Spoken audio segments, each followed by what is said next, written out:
My dear learners, friends और प्यारे बच्चों, आज हम लेसन करेंगे democracy in the contemporary world, अर्थात समकालीन विश्व में लोकतंत्र। तो इस लेसन को अच्छी तरह समझने के लिए सबसे पहले तो हमें ये पता होना चाहिए कि लोकतंत्र क्या होता है।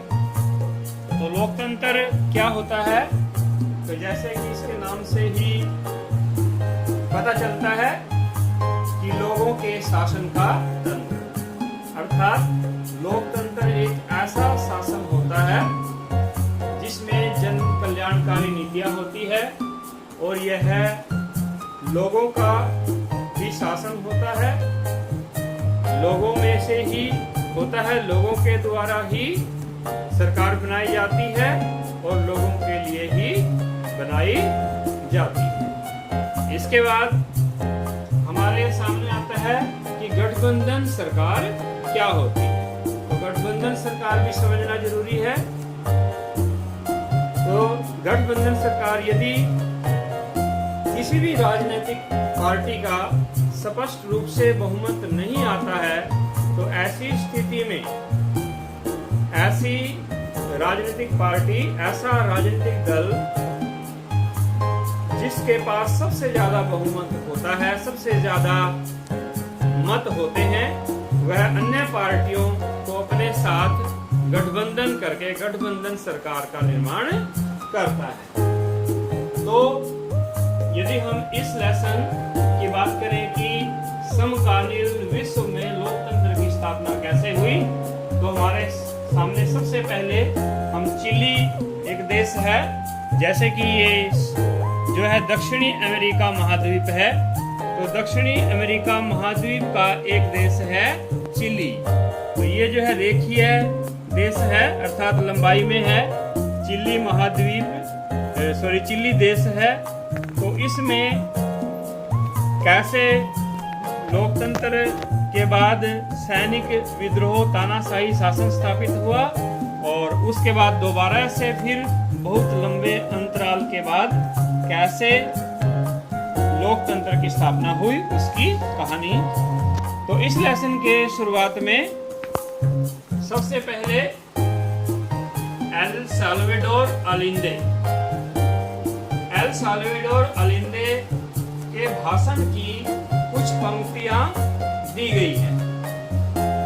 एल साल्वाडोर अलिंदे की फोटो अभी जो है आपको दिखाते हैं कि जो एल साल्वाडोर अलिंदे 11 सितंबर 1973 को जब सैनिक विद्रोह हुआ, तो सैनिक विद्रोह होने के कारण एल साल्वाडोर अलिंदे जो उस समय के वर्तमान राष्ट्रपति थे, तो उन्हें ये क्लियर हो गया था कि अब उनकी सैनिक शासकों के द्वारा मृत्यु कर दी जाएगी।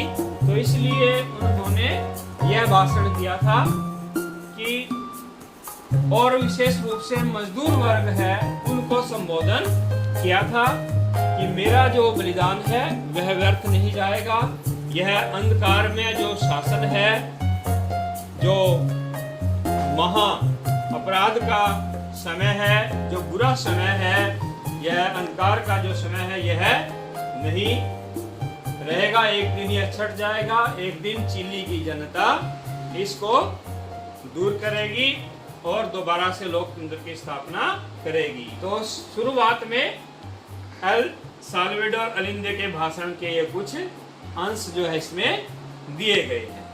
तो साल्वाडोर अलिंदे की यदि बात करें तो 1970 में ये चिली के राष्ट्रपति बने थे। जनता के द्वारा इनको लोकतांत्रिक तरीके से चिली का राष्ट्रपति नियुक्त किया गया था, चुना गया था। तो साल्वाडोर अलिंदे ने जो है सोशलिस्ट, चिली में सोशलिस्ट पार्टी की स्थापना इन्होंने ही की थी। ये सोशलिस्ट पार्टी ऑफ चिली, ये चिली देश है, इस देश में इन्होंने सबसे पहले सोशलिस्ट पार्टी की स्थापना की थी, आगे बढ़ाया और 1970 में ये जो है चिली के राष्ट्रपति बने। इन्होंने मजदूर वर्ग, जो गरीब मजदूर वर्ग है, गरीब लोग हैं, उनके लिए कल्याणकारी योजनाओं को अंजाम दिया। जो विदेशी कंपनियां थी, बड़ी बड़ी कंपनियां थी, जो बड़े बड़े जमींदार थे, साहूकार थे, उन लोगों के विपरीत नीतियां बनाई और गरीब लोगों के कल्याणकारी नीतियां बनाई, जैसे कि गरीब मजदूर, उनके बच्चों को फ्री में दूध देना, सुविधाएं देना। तो इसलिए चिली में विद्रोह के स्वर उठने लगे। जो ताकतें थी, बड़ी बड़ी ताकतें, जो बड़े बड़े अमीर लोग थे, उनके द्वारा विद्रोह शुरू कर दिया गया। और उस समय के जो सैनिक जनरल थे, जनरल अगस्तो पिनोसे, जनरल अगस्तो पिनोसे की आपको जो है फोटो दिखाते हैं। ये जनरल अगस्तो पिनोसे की फोटो है। तो इन्होंने क्या किया, सैनिक विद्रोह कर दिया, जिसको मिलिट्री कूप भी बोलते हैं, और वहां पर अपना शासन स्थापित करने का प्रयास किया। तो 11 सितंबर 1973 को 1973 को चिली के जो डिफेंस मिनिस्टर थे, उनको बंदी बना लिया। लेकिन साल्वाडोर अलिंदे जो उस समय के राष्ट्रपति थे, उन्होंने बंदी बनने से मना कर दिया। तो इसलिए अगस्तो पिनोसे के द्वारा राष्ट्रपति जो भवन था, उस समय का जो राष्ट्रपति महल था, तो उसको चारों तरफ से घेर लिया गया और उसमें ब्लास्ट करके आग लगा दी गई।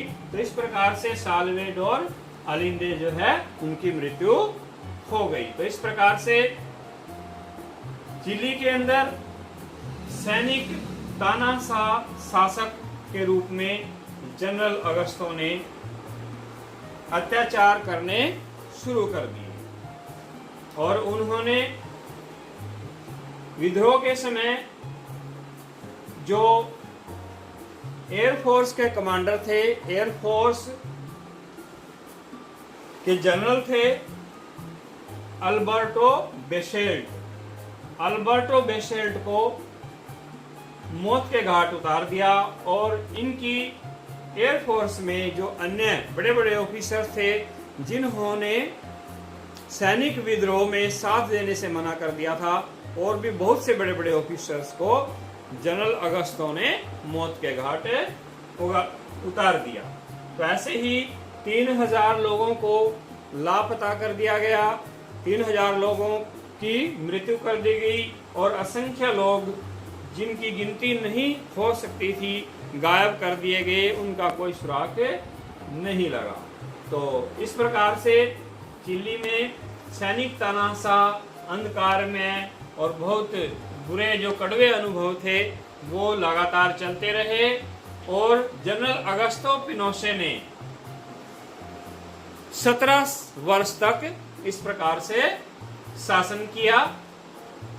तो शासन बहुत ज्यादा लंबा चलने के कारण जनरल अगस्तो पिनोसे को और कॉन्फिडेंस हुआ, वह और कॉन्फिडेंट में आ गए और उन्होंने 1988 में जनमत संग्रह करवाया।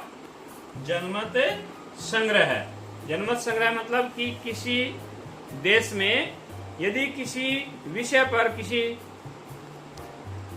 सभी देश के निवासियों से अपना मंतव्य, अपना मत या अपना विचार इकट्ठा किया जाए तो उसे जनमत संग्रह कहते हैं। तो अगस्ते पिनोसे के जो उम्मीदें थी, रिजल्ट उसके विपरीत आए, क्योंकि चिली की जनता थी, चिली की जनता अपने राष्ट्रपति जो कि 11 सितंबर 1973 को शहीद हुए थे, साल्वाडोर अलिंदे, उसकी कुर्बानी को जनता नहीं भूली थी, तो इसलिए जनता ने जनरल अगस्तो पिनोशे के विरुद्ध जनमत संग्रह कर दिया। तो इस प्रकार से उसकी शासन व्यवस्था उखड़ने लगी और दोबारा से चिली के अंदर लोकतंत्र की स्थापना की आवाज उठने लगी। तो जैसे कि हमने देखा था कि अल्बर्ट बेसेल्ट को मौत के घाट उतार दिया था। उनकी जो पत्नी थी अल्बर्ट बेसेल्ट, जो मिशेल उनकी पत्नी थी, उनको यह जेल में बंद कर दिया गया था, यातनाएं दी गई थी। ऐसे ही जो उनकी लड़की थी अल्बर्ट बेसेल्ट, उसको भी जेल में यातनाएं दी गई, जेल में डाला गया। तो उन्होंने आंदोलन किए और 2006 में अल्बर्ट बेसेल्ट, जो कि एयरफोर्स के जनरल कमांडर थे, जिनको मौत के घाट उतार दिया गया था, उनकी पुत्री जो है चिली की राष्ट्रपति बनी। तो इस इलेक्शन में एक डॉक्टर को बहुत उच्च पद प्राप्त हुआ। ऐसे ही डिफेंस मिनिस्टर लोकतांत्रिक तरीके से नियुक्त हुए बड़े बड़े जो बहुत अमीर लोग थे वो डिफीट हुए।